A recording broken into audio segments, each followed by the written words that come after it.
How many times per week do I have to exercise? And I'm gonna give you the answer to that since nobody but myself has the answer.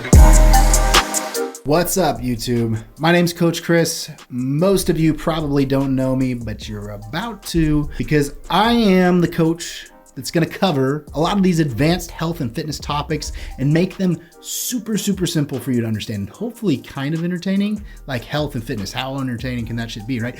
It's gonna be something, I hope. Today's topic, more importantly, is gonna be another question that I get asked all the time, and you're like, gonna be like, man, this dude's just saying, oh, you get asked this question all the time, but it's the truth. I get asked tons and tons of questions, and of these tons of questions, they're all about the same. Maybe 30, 40 different questions that nobody has the answer to. Fortunately for you guys, I do have the answer. So we're gonna talk about it. I'm gonna cover top to bottom one of the most common questions that I am asked, and that question is, Coach Chris, how many times per week do I have to exercise in order to achieve my dream body? Because we all know the truth, and that is you wanna do the bare minimum to get the maximum.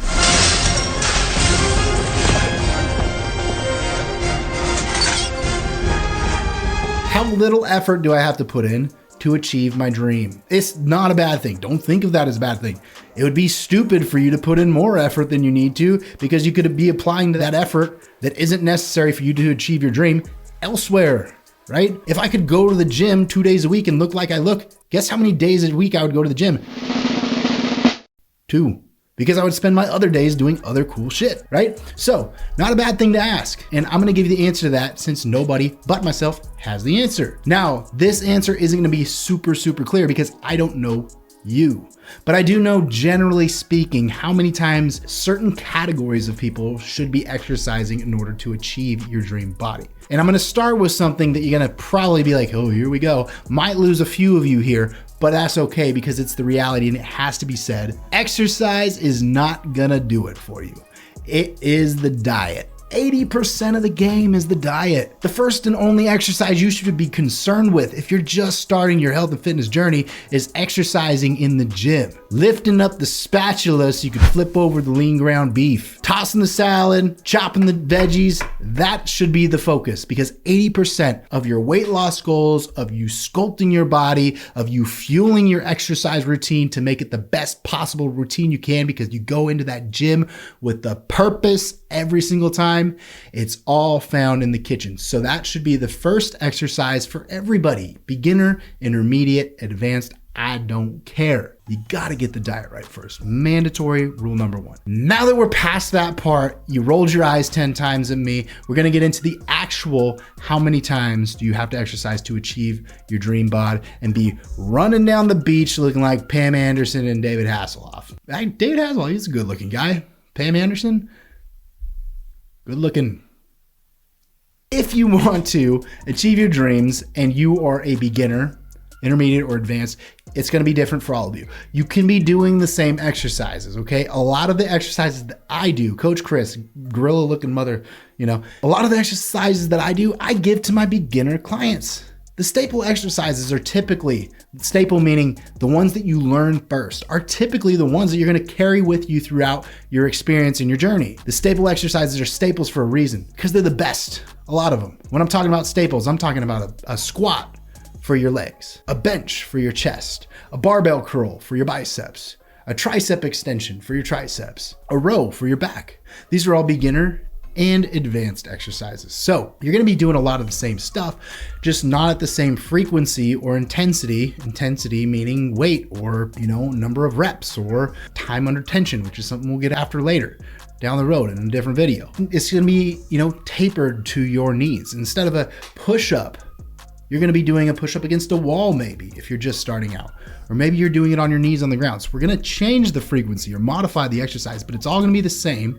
The level of intensity is gonna be a little bit different. You're a beginner and you're taking your exercise routine and you're running with it, trying to look like Pam on the beach, shaking her hair and whatever else they do while they run in slow motion, then you're gonna wanna go to the gym as many times as your body allows.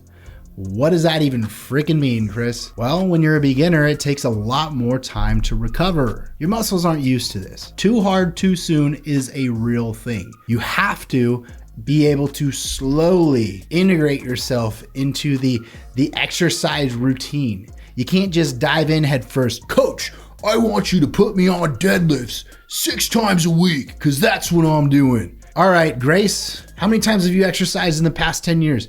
None. All right, Grace, you're not doing any deadlifts. That's what I'm gonna say. I'm gonna say, hell no, you're gonna die, okay? You have to ease into this. The reason you have to ease into this is because your body needs time to recover. If you don't allow your body the time to recover, then you're not gonna get the most out of your next exercise.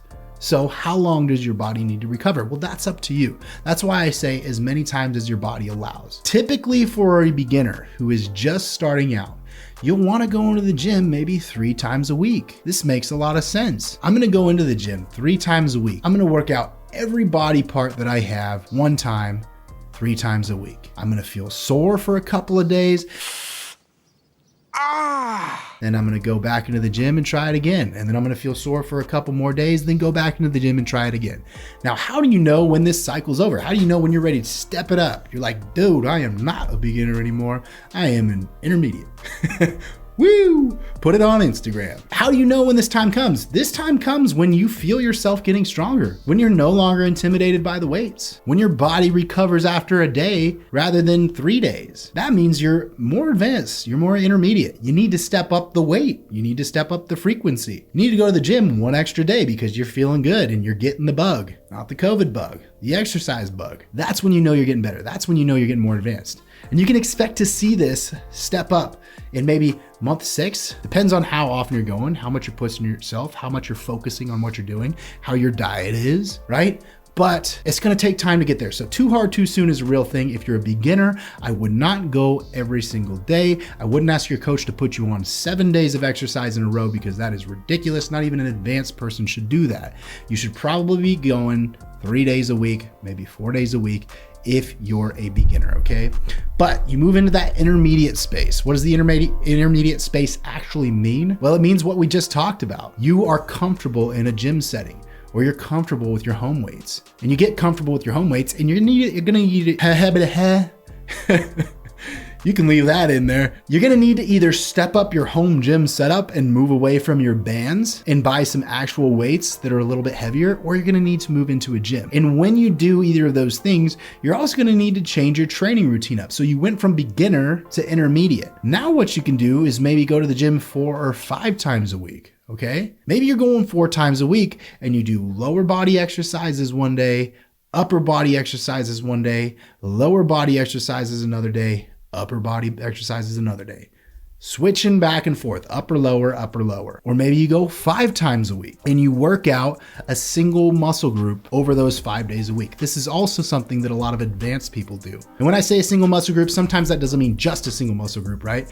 It can mean arms one day, it can mean legs one day, it can mean chest one day, it can mean shoulders one day, it can mean back one day, right? That would be 5 days, every muscle, and you're kicking butt and you're taking names and you're allowing that single muscle a full week to recover again, right? Makes sense. Now, what happens when you're an intermediate and you move to that advanced level and you're like, whew, I'm good. I'm feeling good. I'm looking good. I'm putting on some muscle. How many times a week do I need to train now? Well, you're gonna need to push yourself. If you're really trying, if you're advanced and you're trying to step up your game, you're going to need to push yourself. You're gonna need to oftentimes fight through a little bit of that mental fatigue. Your body's stronger than you think. You recover quicker than you think. You could push yourself harder than you think. 6 days a week is cool. 5 days a week, also cool. Maybe you go 3 days on, 1 day off, 3 days on, 1 day off. That's a common split.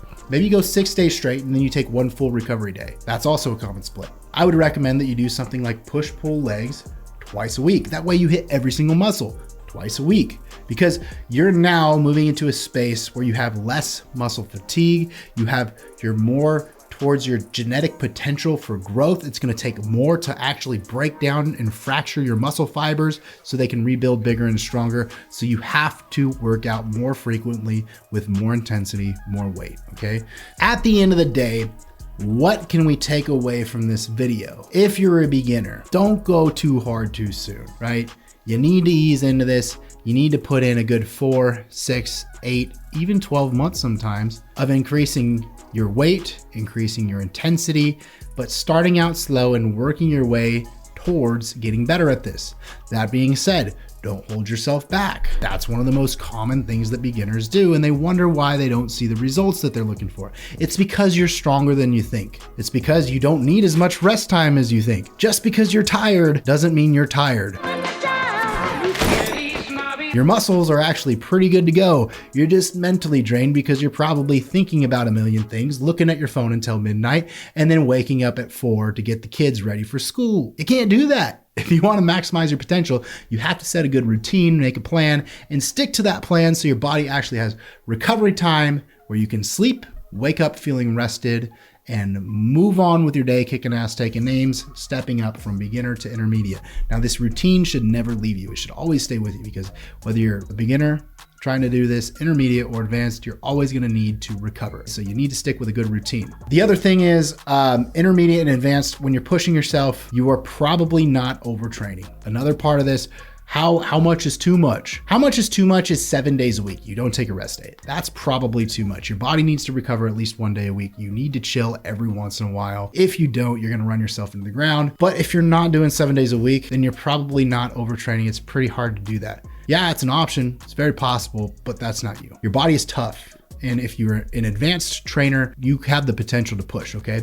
Now, before I end this video, because I started it with something that would make you roll your eyes, I want to talk about one more thing, and that is allowing everything that's supposed to do a specific job to do that specific job. It's important for you to build muscle regardless of where you are in your fitness journey. It's important for you to do your cardio and burn some extra calories if you're trying to lose weight or tone your body. It's important for you to eat the right foods at all times. You need to allow the things that are supposed to do a specific job to do that job.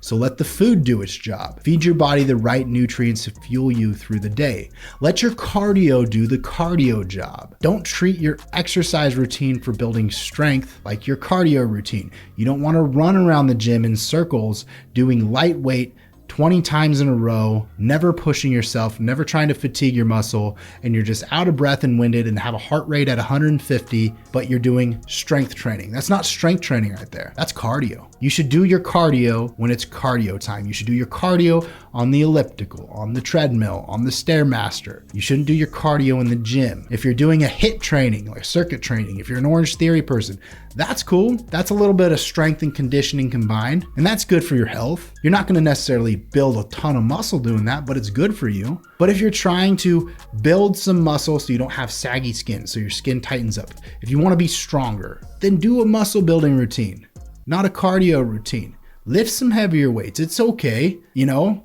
Grandma Josephine is still tough enough to lift some weights. Trust me, she's got it. I've seen it happen. Push yourself. Just because you're old, or just because you have an injury, or just because you have never done it before, doesn't mean that you can't. You just gotta find what works for you and then push the boundaries. How many days a week should you train? The final answer, it's up to how much or how quickly your body can recover. But if you allow your body the space it needs to recover, go back in and push yourself again, I think you're gonna find out very, very quickly that you're able to progress from beginner to intermediate to advanced in a very short period of time. But it does take effort from you to do that. So go into the gym, kick some butt, take some names, and let's see what you can do, all right? For now, I am out. Peace.